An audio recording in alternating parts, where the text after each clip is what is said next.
my pleasure to introduce the latest webinar in the series, COVID-19 Outbreak on the Front Lines. This series has been produced by the Harvard Chan School's India Research Center and its project SANCHAR. The India Research Center, headquartered in Mumbai, is the first global center of the Harvard Chan School of Public Health. Since 2015, the center has served as a vehicle for faculty research and partnerships between public health researchers and Harvard Chan faculty. Project SANCHAR is a center initiative that helps Indian journalists amplify sound, shape attitudes, and health policy while combating misinformation in the public arena. I'm delighted that we are partnering with the Piramal Foundation, the philanthropic arm of the Piramal Group, to host today's session. I'm also grateful for the leadership of Dr. Swati Piramal, a Harvard Chan alumna and a member of our Board of Deans Advisors, for creating this webinar. As a school, we have long recognized that to truly improve public health on a global scale, we must invest in India. Each year, faculty from across the school travel to India to help address topics such as tuberculosis, child trafficking, non-communicable disease prevention and management, as well as malnutrition. With global innovations in life sciences, drug manufacturing, and digital health, India will play a critical role in the global effort against COVID-19 and solving this worldwide crisis. India already has a strong track record in ensuring equity in the manufacturing of low-cost, high-quality vaccines and therapeutics, as well as diagnostic tools that can be used in rural and remote areas. Today's panel brings together thought leaders who will share their expertise and help spur additional conversations around the logistics and timing of opening up global economy and doing the delicate calculus of how to advance public health for all while allowing economic life to be. With that, let me pass things on to our moderator, who can help us begin. Thank you again for joining us. Thank you very much, Dean Williams, and thank you to the Harvard Chan School of Public Health, to the Piramal Foundation and the India Research Center for giving me the opportunity to have a conversation with these lovely people today. As Dr. Piramal said, we've got the big guns out, so let me not waste any further time and get down to the introductions and get this conversation started. Joining us from India is the CEO of the NITI Aayog, Mr. Amitabh Kant, a man who wears many hats and currently is also looking at many COVID-related initiatives as part of an empowered group here that the Indian government has set up. Also with us, Dr. Swati Piramal, of course, a philanthropist and alumni of the Harvard Chan School of Public Health, and of course, someone who has been associated with healthcare in India for a very long time. Dr. Piramal, many thanks for joining us. Dr. Howard Koh, the Harvard meeting is being recorded. Professor of the Practice of Public Health Leadership at the Harvard Chan School of Public Health. Dr. Koh, thanks very much for joining us. Also with us, Dr. Naveen Rao, the Senior Vice President at the Rockefeller Foundation, and Dr. K. Viswanath, the Leakhamkey Professor of Health Communication at the Harvard Chan School of Public Health. Thank you very much and welcome to this webinar. Mr. Kant, if I could start by asking you, so as Dean Williams pointed out, I think most countries at this point in time are trying to grapple with reopening the economy, at the same time ensuring that we keep the COVID numbers down. In India, we had perhaps the world's most stringent lockdown. We have now decided to reopen. We're in the unlock phase, but we're also in the phase where the curve has not been flattened, but the curve continues to rise. So on part of the government, what are the efforts that are being put in place to mitigate the risks as we open up? Shereen, firstly, the COVID-19 crisis has hit all countries across the world very hard. But in every crisis, I think there lies an opportunity we must take full use of. The crisis has also shown us how important partnerships are. be it for delivering public health or for charting the roadmap to economic recovery. And partnerships are particularly important for saving both lives and livelihoods. I think the graphs in India may be rising, but we've managed to keep our mortality rate and our fatality rates extremely low. We've also ensured that the virus is restricted to some urban areas. We've not allowed to spread it across the country. And if you look at it in terms of the population across India, the infection rate across million is very low even today. But the challenge is that 8 cities in India account for almost about 76% of the total virus. And therefore, we need to focus there. And this can only be done in partnership with the private sector, NGOs, civil society organizations, and international development agencies, all of whom have played a very critical role in tackling this challenge. This government recognizes this, and we've been able to deliver whatever we've done through collaborative governance, where we have forged and strengthened partnership.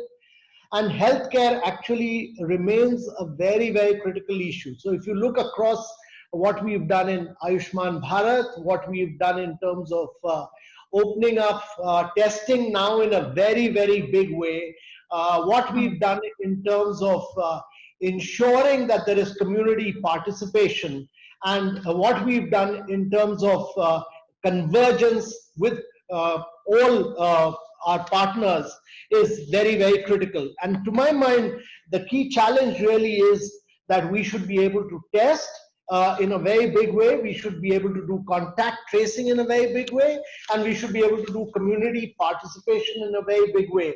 This has really been the challenge in 8 of the key cities where this has happened. Mr. And we Kant, look if I could forward. just pick up from... Sure. And we look forward. We feel that in a crisis like this, collaborations and partnerships are very, very important. I appreciate that. And if I can just pick up on the point that you made, that the government is looking to partner with the private sector, collaborate and converge with the private sector. Can you give me tangible examples as we move forward of the role that you see the private sector playing, especially when it comes to testing? The government has now moved testing to almost 2 lakh tests being done a day, which is a significant improvement. We've now allowed for antigen testing as well. So what is the role that the private sector can play in testing? And even when it comes to contact tracing, for instance, when the government set up the Arogya Setu app, I am given to understand that there was private sector collaboration and participation in setting that up as well. So testing and contact tracing, what is the private sector collaboration that you expect going forward? So I would point out actually 3 examples of this. Firstly, we work in very close partnership with Piramal Foundation on our aspirational district program, which covers about 112 districts across 28 states. These are the backward districts, the most backward districts of India. We don't call them backward, we call them the aspirational districts of India. It's perhaps the largest experiment on outcome-focused governance in the world. And it is these districts where Piramal Foundation has done some remarkable work in terms of health and education and improving their outcomes. And this program is based on convergence, collaboration, and competition. And this is actually an example of where we have delivered in terms of education, health, nutrition, in terms of real outcomes. Here we've actually focused on improving maternal health, child health, improving nutritional status of children, and antenatal and neonatal mothers, huge attention. And we've mentored these districts and shown significant improvements. The second example I'd like to give you is the push.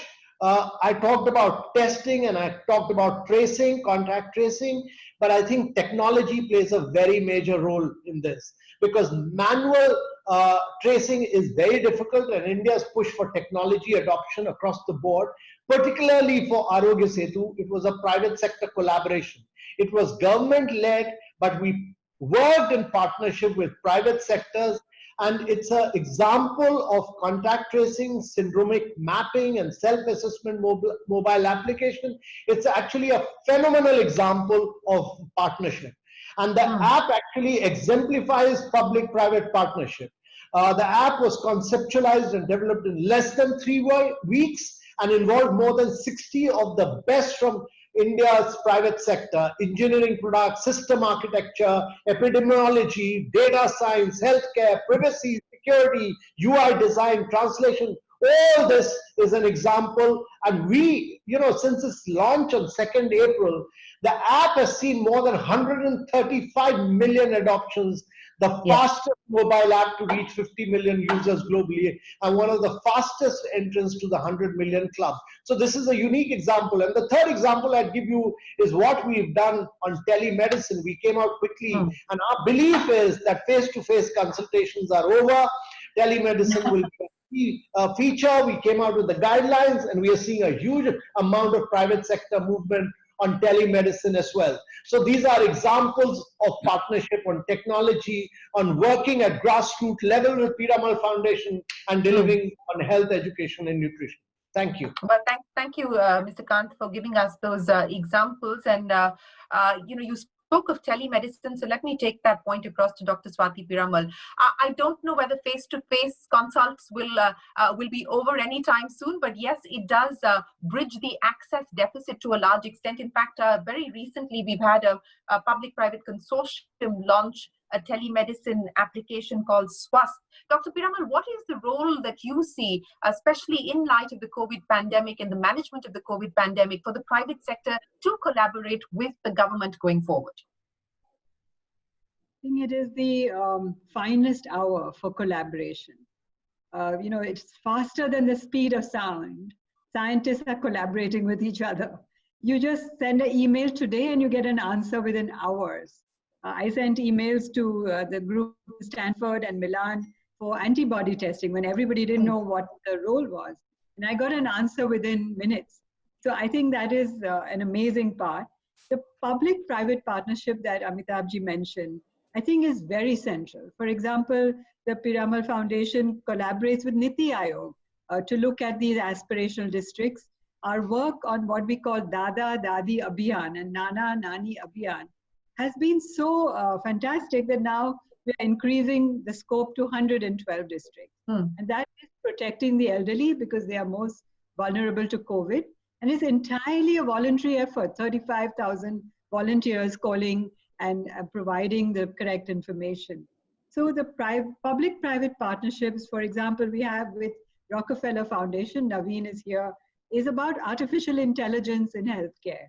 And also with Bill and Melinda Gates Foundation, where again, we're looking at the nutrition and maternal and infant mortality in the poorest districts of India. Michael and Susan Dell Foundation. So it is, I believe, the finest hour for collaboration in public health. I've never seen public health so much at the center of world attention. And the science is really the name of the game. It is at the bottom of everything that we do in COVID. And I think that is really going to turn things around. What Mr. Khan mentioned about the private sector kicking in, I can't underline it more. I think the lockdown really closed down the private sector, and therefore most of my classmates were at home. But now everybody is back to work, and I think that will make the major difference in COVID. Dr. Piramal, a quick follow-up question. You said that this is the finest hour for public-private participation. But what about participation or collaboration between the private sector? And I'll ask you this in the context of what we're seeing happen within the healthcare industry, within the pharma industry, collaborations between global multinationals and Indian companies, but beyond contract manufacturing, beyond licensing agreements. Do you believe that this is now the finest hour for innovative collaborations between multinational companies and Indian pharmaceutical companies? Absolutely. I think India has to play to its strengths in the pharma sector. Throughout the lockdown, every single pharma company in India was open, supplying drugs not only to India, but to the rest of the world, and really doing it quickly. We are seeing drugs and vaccines being done in double quick time, or maybe even, I don't know how to say it, super fast time, And new drugs in the same way. People are doing clinical trials. What would take years is taking months. And the collaboration is so open and so, I think, really scientific at the base that everyone wants to find the answer. That is the really driving force. Yes, we're all hoping that there is a breakthrough and an answer. The assumption or the hope is that there could be a vaccine perhaps by the end of the year or early next year. At least that's what Dr. Fauci will have us believe. But let me go across to Dr. Howard Koh. Dr. Koh, everyone's talking about reopening. Different countries have got their own models in place on how to reopen. But as the economy opens up, as companies reopen, what is it that you believe needs to be done? What's the judicious balance between lives and livelihoods that we need to be mindful of? Well, thank you. And it's so great to be on this global webinar. Thank you so much to the organizers for inviting me. So let's take a step back. We have a global pandemic that requires a global response. And it's very important to remember that right now, the planet is trying to reach what are called sustainability development goals that were put forward by the World Health Organization in 2015. Sustainability is a term that's often used and not well understood, but essentially means that we have to take care of today's needs without compromising the ability of future generations to meet their needs tomorrow. So the focus on not just the short term, but the long term is critically important. And as my colleagues have already articulated, we need everybody involved, especially and including private business. Now, in the past, private business and public health have been unlikely partners. There's been a checkered and, if I can say, even contentious history. But there have been a lot of forces on business and CEOs to change. The Edelman Trust Barometer has noted that CEO trust levels have been dropping over the 21st century, and that needs to change. And the focus only on profit maximization and focus only on shareholders has to change as well. So COVID has brought now a new opportunity as well as a new challenge. I don't think I've ever seen a time where people are talking about public health and private business in the same sentence, the way we're doing now. And my colleague from the University of Miami, Professor John Quelch, has noted that every business is a health business, whether they realize it or not. Every business has to be aware of the health and well-being of their employees, their consumers, their communities, and the environment. So all those themes are front and center right now with COVID. We have mentioned some concrete examples like the need for vaccines or better therapeutic agents, and others, particularly Dr. Piramal, can comment more on that. But in the short term and the long term, I believe the private business is seeing this as a way to contribute to public health over the long run.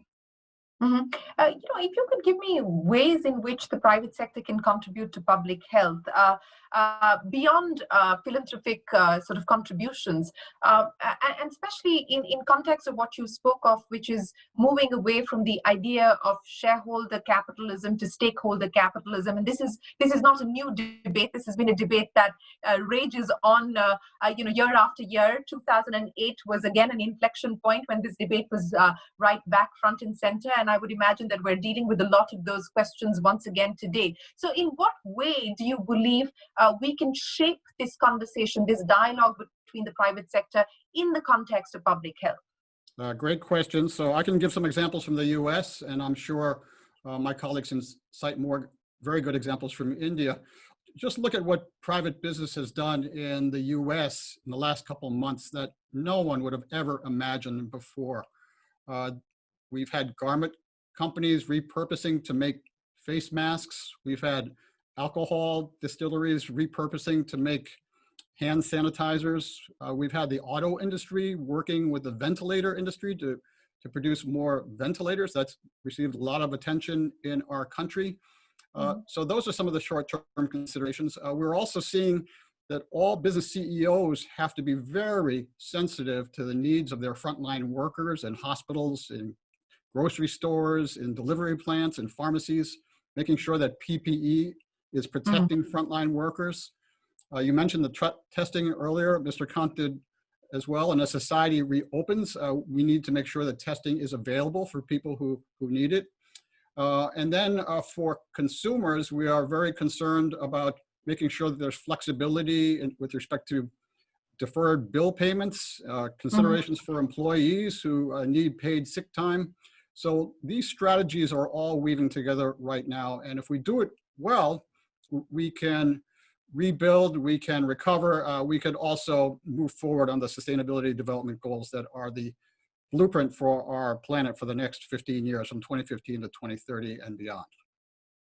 Let me take that across to Dr. Rao as well. And Dr. Rao, as part of the Rockefeller Foundation, you have proposed certain steps that countries can take forward to ensure that you reopen safely. Now, if you can lay out the playbook for us, what do you believe should be prioritized? What should the sequencing be as most economies look at reopening?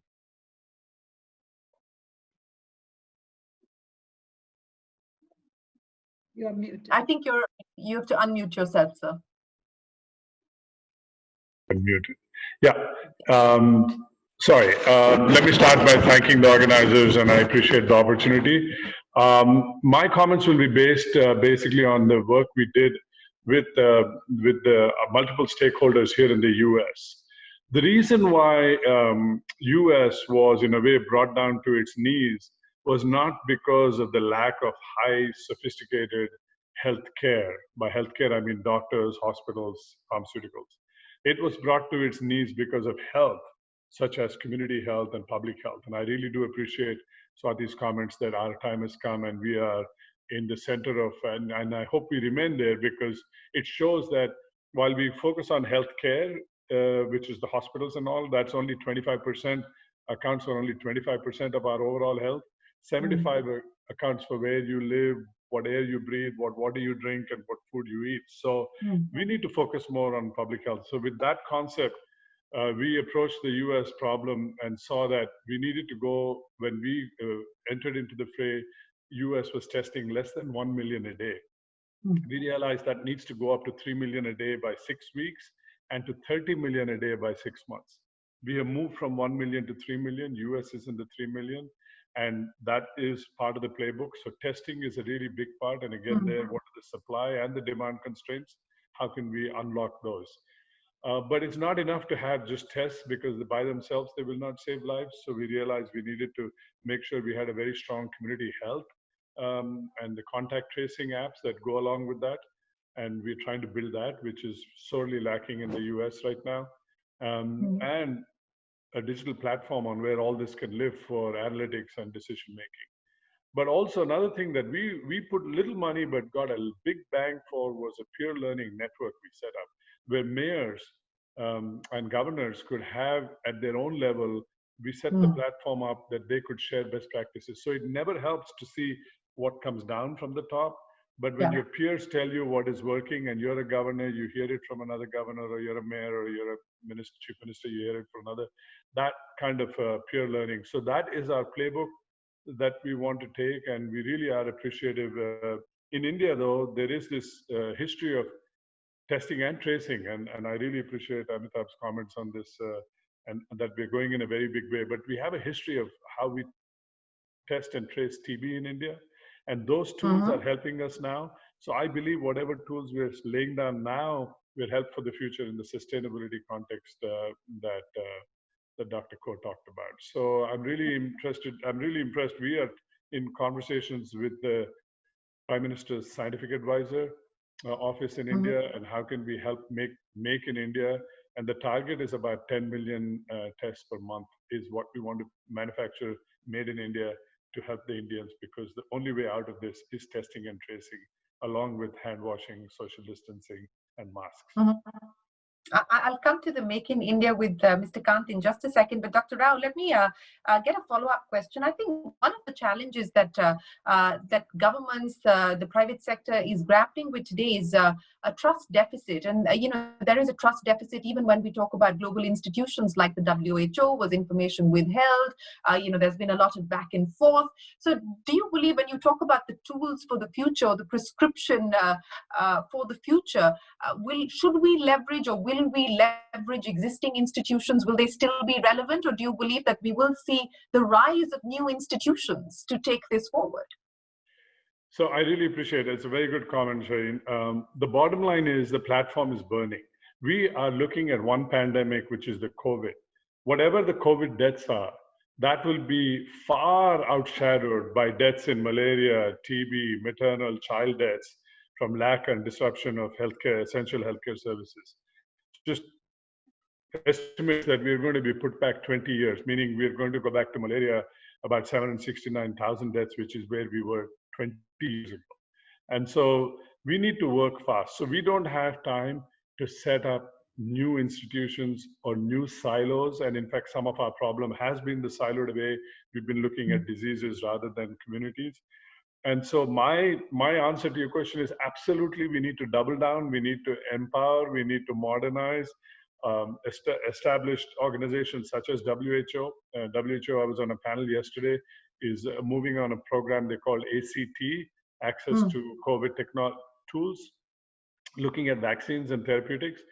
Best guess of an vaccine is about a year and a half away from now. Yeah. So what do we do in the meantime? We double down on institutions that we know, help them make the right decisions. Now is not the time for us to go around trying to build new institutions.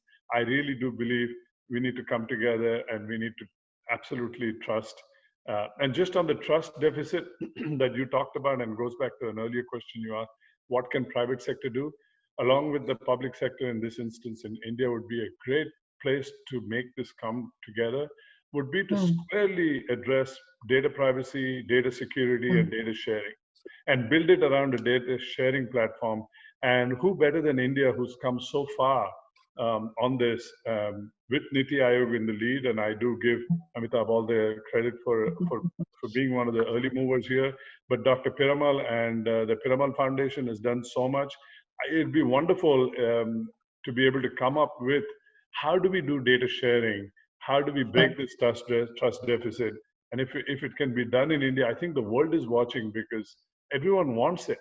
But there is a whole trust deficit, and it's like the partnership we're doing with the Piramals and UNICEF in India is basically to put better tools in the hand of community health workers. That can only happen if the trust deficit is broken down. Yes, and that is a challenge that we on the point that Dr. Rao made about being able to do 10 million Make in India test kits, for instance, and as part of this government plan of a self-reliant India, of an Atmanirbhar India, we're talking about making PPEs in India, ventilators in India. We've started that process. We're looking at a new policy to manufacture APIs in India, a business or an industry that had moved out of it. Go about ensuring that this is not just good intention, that this is reality. So ventilators and PPE, when the lockdown was announced, India was not producing any PPE kits. Now India is producing almost 600,000 PPE kits and about 1,000 ventilators daily. And now we'll be exporting PPEs and ventilators. And India's automakers have actually taken the lead in making ventilators, masks, PPE, and many, many things more. And all with little or no prior knowledge of making these equipments. And it's really astonishing as to how the workers adapted themselves and rolled out all the approved necessities. Now, important thing is that the global supply chains will get disrupted in a very big way. And the PM has given, the Prime Minister has given a clarion call to make India Atmanirbhar or self-reliant. It is not about anti-globalization. It is not about isolation. It is about making India an integral part of the global supply chain. And this means developing India as the preferred playground for economic, financial, and manufacturing activities. And we are keen on making truly global manufacturing champions in select sectors. And we've taken a very proactive approach to taking advantage of changes in global geopolitics. And the government has already come out with strategy for several sectors in the last few months. We came out with a mobile and electronic manufacturing scheme, which is production linked incentive. We came out with a scheme for the pharmaceutical sector for promotion of domestic manufacturing of active pharmaceutical ingredients and drug intermediates. We came out with a scheme for medical devices, and now we'll be coming out with schemes for textiles, for automobiles and auto components, networking products, food processing, advanced chemistry cell battery storage, solar PV manufacturing. So we've identified these 12 odd sectors where India must be the global champion. And quite often India gets into sunset areas of industries, but here the challenge is to get into sunrise areas of industry and produce global champions who will and bring in efficiency into manufacturing process. And this would mean that India must become an efficient manufacturer and actually become easy and simple across sectors for private sector to actually become global champions.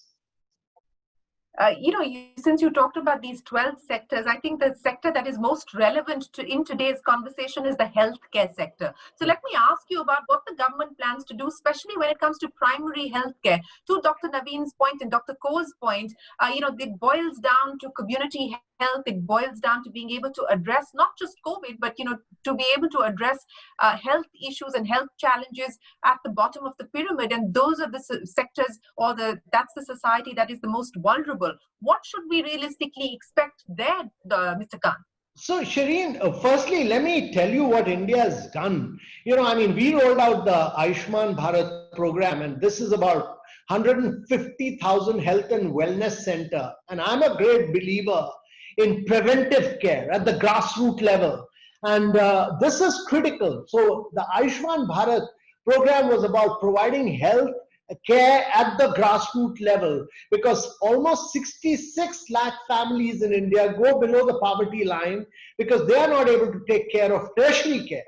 And this is about providing health care for all. And the second component of it is, the second component is the insurance component, which covers 500,000 families in India. And this is the world's largest health scheme.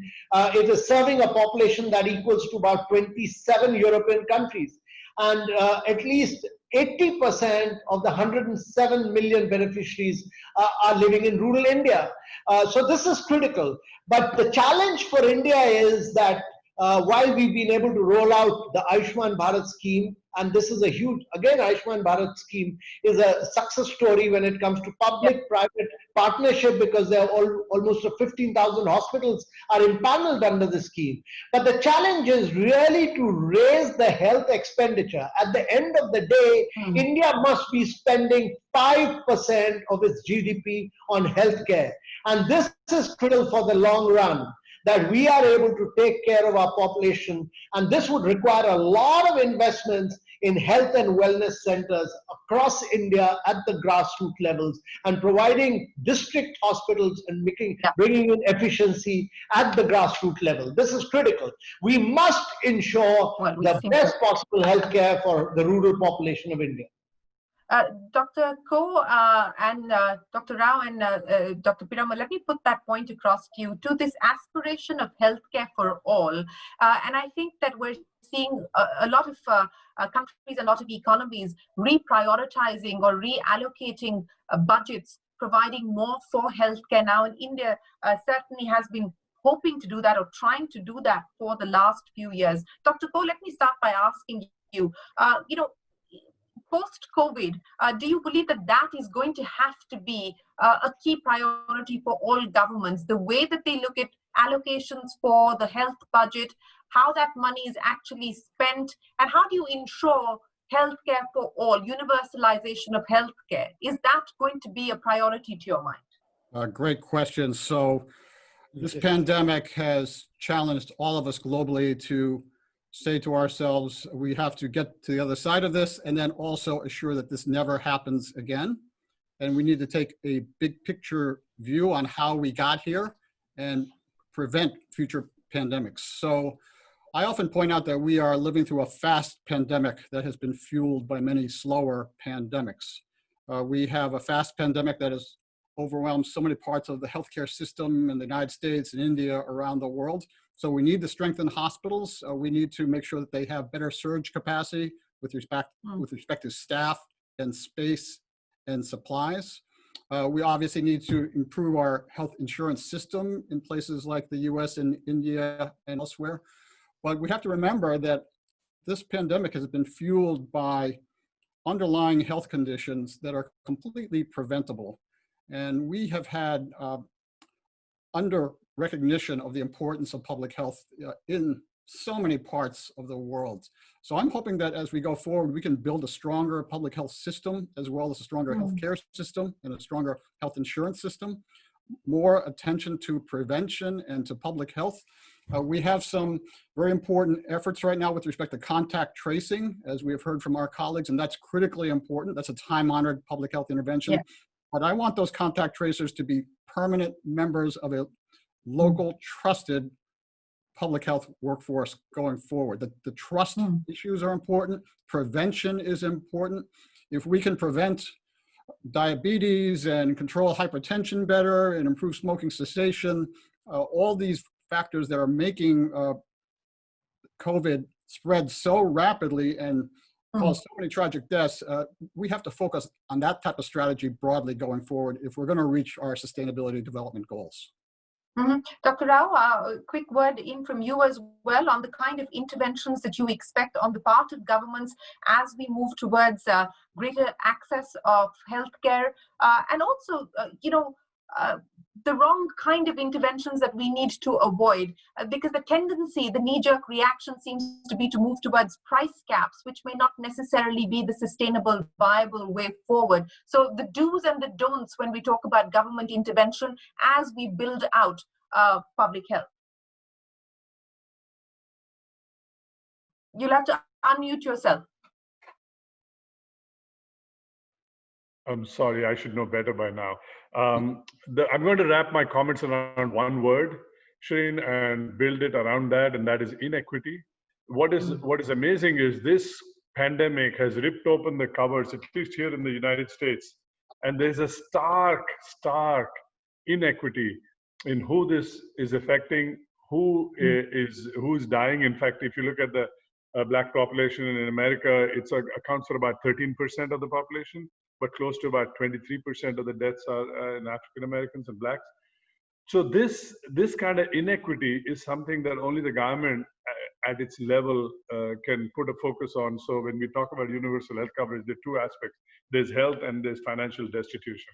Yes. And so what we need to do is have the government bridge this gap of inequities, which is leading up to this pandemic. And what it has shown us is it's not affecting everyone equally. And so what the government can do and what it should not do is having this one lens and only one lens to make sure that whatever we set has an equity principle. And I'm sure that's where India is headed from what I read and what I understand. That's exactly in view. But unless somebody specifically calls it out, because it's almost 40 minutes into this conversation, we've just now talked about inequity, which is a huge component because the haves and the have-nots is just getting wider. It is getting wider. Dr. Piramal, let me get you to address the inequity issue. And, Dr. Rao is absolutely right. So what do you believe is the way forward in trying to address this issue and this challenge? It's not an easy one, and it requires, it's not a one-size-fits-all solution. So what do you believe is the way forward when we talk about this? So two things I want to shout out to Mr. Kant, that he's saying 5% investment in healthcare. I have never heard this number before in 50 years in my career. And it's like music. I can say hallelujah, just stand up and say. It's not a done deal yet. It's not a done deal yet. We'll have to wait for the hallelujah.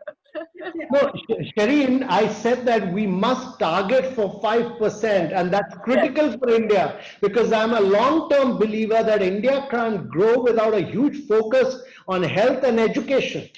Yes. I think Mr. Kant is a pioneer or forerunner of many of these inequity issues in the aspirational districts. They are the most backward, they are the poorest. And in India, I have to say the inequity is more out for poorer people, and they get hurt the most. And so he has started this whole mission in the aspirational districts. And it has been a wonderful experience of how quickly we can make a difference and how we can use technology. And Rockefeller Foundation has been proposing, and how Bill and Melinda Gates Foundation has been saying that we have to use technology to get over these inequities, whether it's in vaccination, whether it's in mobile units, whether it is in looking at the comorbidities that Dr. Ko mentioned. In every case, innovation and information technology and science are going to make that difference. And they have a big bang for the buck because you can make a huge difference. And let's look at vaccines. There are 6 billion people in the world, and India will produce maybe 1 billion doses, but there are 5 billion left. And maybe more than one vaccine manufacturers will be needed in any one country. So this means that everybody needs to go together, right? From manufacturers to scientists to regulators to achieve this really amazing breakthrough for COVID or any other pandemic. We need to just put in and bung in together everybody in one alignment. And that, I think, will reduce the inequity. Dr. Ko, your take on this, and this is a concern, especially when we talk about vaccine distribution, as and when we do see a breakthrough when it comes to a vaccine. Even today, when we're talking about trials that are currently underway for drugs like remdesivir, hugely expensive. India has now also started that process of bringing it in here. How do you make all of this accessible? What will need to be the arrangements that we think of, innovative arrangements, revisiting the old style of doing business to ensure that these are accessible? Thank you. Great question. Well, I had the great honor of serving as the Assistant Secretary for Health in 2009 in the Obama administration when H1N1 was on the horizon. And when I started at the Department of Health and Human Services, we all knew that a vaccine was absolutely critical to controlling that pandemic. And through the summer and then early fall of 2009, an H1N1 vaccine was created and disseminated around the country and around the world. These are not easy challenges. And as difficult as we have experienced the threats of COVID so far, it's going to be just as complicated going forward when a vaccine is created and disseminated and produced. You have raised already some key issues about the pandemic, about equity, about trust, about making sure that everybody has an opportunity for health. Those themes are going to be front and center when a vaccine is made available. So every government has to start planning that now, especially when a new vaccine is released. There are always supply and demand issues. They have to be addressed proactively. We have to talk about risk factors and who needs vaccine first in terms of tackling risk profiles in the population. The affordability themes are critically important. And then having supply meet demand going forward is critically important. When it's all said and done, people want to look back and say this was fair, it was equitable. We had trust in the leaders in business and in government and elsewhere who were overseeing all this, and we made the world healthier. So that's the challenge ahead of us. I'm hoping that webinars like this can get us prepared for working together even more closely as a global community. Well, I certainly hope so. I know Dr. Rao has a hard stop, so I'm going to give you the final say before we let you go, Dr. Rao. We talked about solutions that are fair, equitable, transparent. But let's talk a little bit about the frontline workers themselves. The people, the men and the women who are out there day after day, risking their own lives to ensure that that we can all be safe. What do you believe needs to be the initiatives on the part of the private sector or the public healthcare sector to incentivize and to ramp up the pipeline for healthcare workers? And this is a problem that every country is grappling with today in terms of shortages. No, I wish I had an easy answer. It's almost like a love-hate relationship when I read the newspaper. On one time, I see photographs of planes showering flowers on the health workers. And the other time I hear of reports of health workers being stoned and pelted and stigmatized. So we need to come to understand what is our community commitment to these people. At the end of the day, they are our true heroes, the unsung heroes, as you said. I think our job is to give them the tools, not just technology, but the tools, the recognition, the security, the salaries, the housing, whatever we need, because we're only as strong as they are. And really, this pandemic has shown it. And if we don't learn our lessons from this one, I don't know what else we need to drive home the point that we are only as strong as our community health is. And our community health workers, our frontline workers are the people on the line. So there is behavioral change communications we can give them, there are incentives, and there's no one brushstroke of incentives. I guess we put all frontline healthcare workers in one bucket and just presume it's either money or it's recognition or it's title that is incentives, but it's actually, we need to compartmentalize them. They fall into 5 different buckets actually. And how do we incentivize each one? It is actually a commitment to them. It is a thought process. Right now, we do not think of them as individuals. We think of them as one big mass, and we find a one plug and play or one size fit all is our current approach, even though we appreciate them. But if we spend time, I mean, you know, when you get your advertising from the television, it knows whether you are, at least in America, whether you are a Volvo buyer or a BMW buyer. And all your advertising is either on safety or on style. So that kind of appeal, we don't have anything close to that. We just talk about them as one. But if the day we give them the respect, we understand what drives them, then I think the incentives is a question that we can then address. We're not there yet. Dr. Rao, many thanks for your time and for your valuable insights. Appreciate you joining us here on the webinar. Let me take that point across to Mr. Kant. Mr. Kant, you know, part of the effective management of a pandemic like COVID is also having a consistent communication strategy in place. Now, what we've seen, you know, play out is talking about the pandemic, describing it as a war, you know, putting the restrictions under the overarching heads of lockdowns, which to some extent has created a stigmatization and has also created a crippling fear. How do you deal with that as the government now hopes that the economy restarts? For a country like India, the lockdown has had a significant economic impact. You know, most consensus estimates suggest a contraction of 5%. So how does the communication strategy also change now as the government tries to reopen?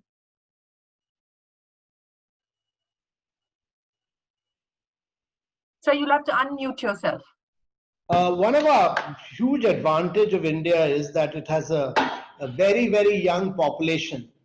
And therefore, you know, the key challenge for India is really to ensure that we are able to take care of our population, which is elderly. You know, above 65 years of age, we must be extremely careful. With those with comorbidity, we must be very, very careful about them. And the communication strategy, as Swati had pointed out, one of our key strategies, and we worked in very, very close partnership with Piramal Trust, and they've done a remarkable job of this campaign that we are taking across all the backward districts of India. That is about the Dada Dadi and Nana Nani campaign, just to make them aware. And you know, making them fully aware of this. Secondly, I think it's one of the good things that happened in India was to financially ensure all the you know, the frontline workers and the doctors, and this, to my mind, was critical. You know, right in the beginning, the government actually played a very key role in ensuring all of them. And fourthly, I think one of the things which our group, which I was chairing, was to galvanize civil society organizations.